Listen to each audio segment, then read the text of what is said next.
ओम उमा महेश्वराय नमः। आप सभी का हमारे YouTube चैनल पर हार्दिक स्वागत है। ज्येष्ठ मास महात्म्य में आज सुने आगे की कथा। आज की कथा है सांबादित्य, द्रौपदादित्य और मयूखादित्य की महात्म कथा। स्कंद जी कहते हैं, मुने, द्वारका में भगवान श्री कृष्ण के 1,80,000 पुत्र थे। वे सभी सूर्य के समान तेजस्वी, अत्यंत सुंदर, महाबलवान, शस्त्र विद्या और शास्त्रों के अतिशय ज्ञाता तथा अत्यंत सुलक्षण थे। उन सब में सांब सबसे अधिक गुणवान थे। उन्होंने काशी में आकर सूर्य देव की आराधना की और एक कुंड बनवाया।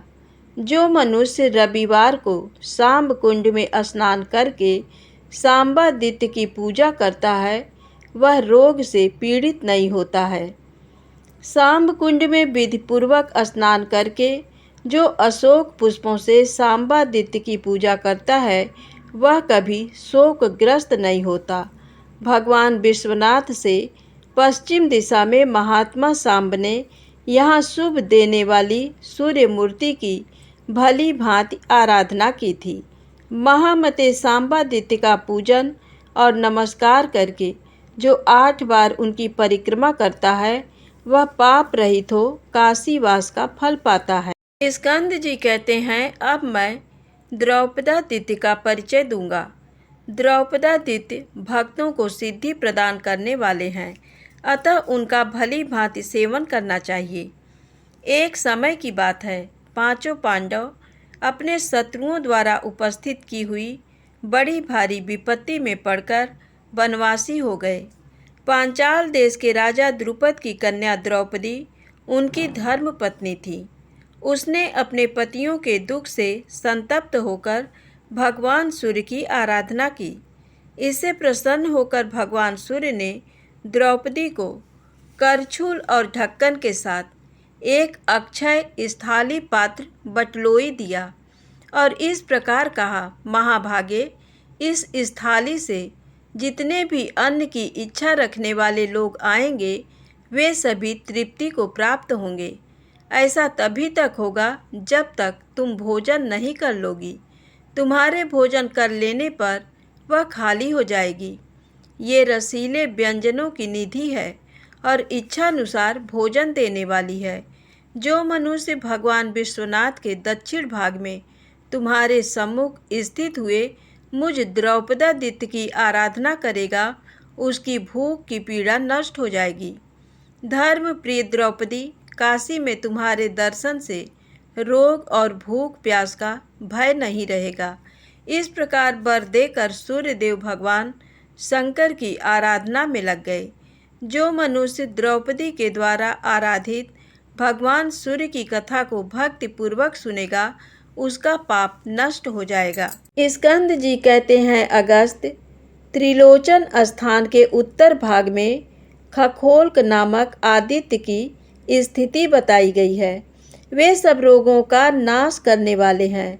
पूर्व काल में कद्रु और बिंता, ये दोनों बहनें परस्पर खेल रही थीं। ये दक्ष प्रजापति की कन्याएं और मारीच नंदन कश्यप की धर्म पत्नियां थीं। उस खेल में कद्रु ने अपनी बहन से कहा, बिनते, सूर्य के रथ में जो उच्चय श्रवा नामक घोड़ा सुना जाता है, उसका रूप कैसा है? जानती हो तो कहो। हम दोनों शर्त रखकर इसका निर्णय करें। जो जिससे पराजित हो, वह उसकी दासी हो। हमारी इस प्रतिज्ञा में ये सभी सखियां साक्षी हैं। इस प्रकार आपस में शर्त रखकर कद्रु ने सूर्य के घोड़े को चितकबरा बताया और बिनता ने श्वेत कहा। बिनता के चले जाने पर कद्रु ने अपने पुत्रों को बुलाकर कहा, तुम मेरे वचन से शीघ्र ही उच्चय श्रवा घोड़े के समीप जाओ और उसे श्याम रंग से युक्त चितकबरा बना दो। कद्रु के बुद्धिमान पुत्रों ने उच्चय श्रवा के पास जाकर उसके शरीर को जगह जगह से काले केश के समान चितकबरा कर दिया। कद्रु और बिंता दोनों ने सूर्य के रथ में घोड़े को कुछ कुछ काले रंग से युक्त अर्थात चितकबरा देखा। तब बिनता ने कहा, बहन, तुम्हारी ही बात सत्य निकली, अतः तुमने मुझे जीत लिया। तब से बिनता कद्रू की दासी हो गई। तदनंतर बिनता के पुत्र गरुड़ ने नागों को अमृत देकर अपनी माता को दासी भाव से मुक्त किया। दासीपन से छुटकारा मिलने पर बिनता ने गरुड़ से कहा, बेटा, मैं दास जनित दुष्कृत को दूर करने के लिए काशीपुरी जाऊंगी। वहां साक्षात भगवान विश्वनाथ चंद्रमा का आभूषण धारण किए तारक मंत्र रूपी नौका के द्वारा दुस्तर संसार सागर से सबको पार लगा देते हैं। जिन पर भगवान विश्वनाथ जी की कृपा होती है और जिनके समस्त कर्म बंधन टूट जाते हैं, उन्हीं मनुष्यों की बुद्धि काशीपुरी में निवास करने की होती है। समस्त पाप धुल जाने के कारण जिनका मन काशीपुरी में निवास करने के लिए उत्सुक होता है, वे ही इस संसार में वस्तुतः मनुष्य हैं। दूसरे लोग तो मनुष्य के रूप में पशु ही हैं। माता की ये बात सुनकर गरुड़ ने नमस्कार करके कहा, मैं भी भगवान शिव से सम्मानित काशीपुरी का दर्शन करने के लिए चलूँगा।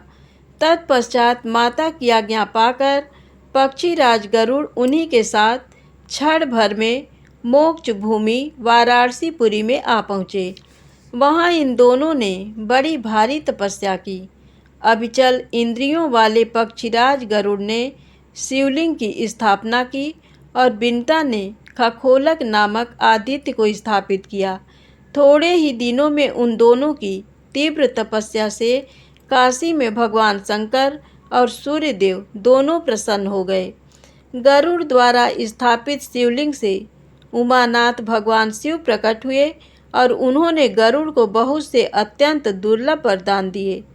पक्षीराज, मेरे यथार्थ रहस्य को जिसे देवता भी नहीं जान सके हैं, तुम जान लोगे। तुम्हारे द्वारा स्थापित ये लिंग गरुड़ेश्वर के नाम से विख्यात होगा।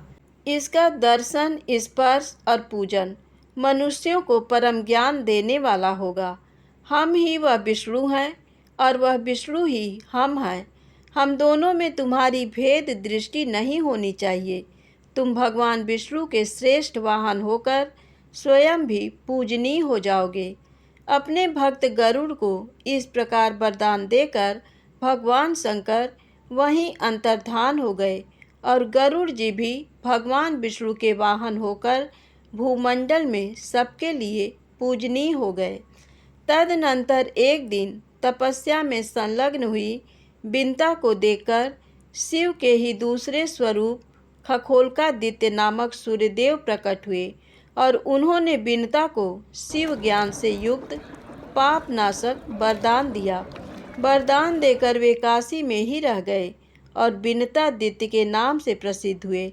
इस प्रकार काशी के विघ्न स्वरूप अंधकार का नाश करने वाले खखोल्क नामक आदित्य वहाँ निवास करते हैं।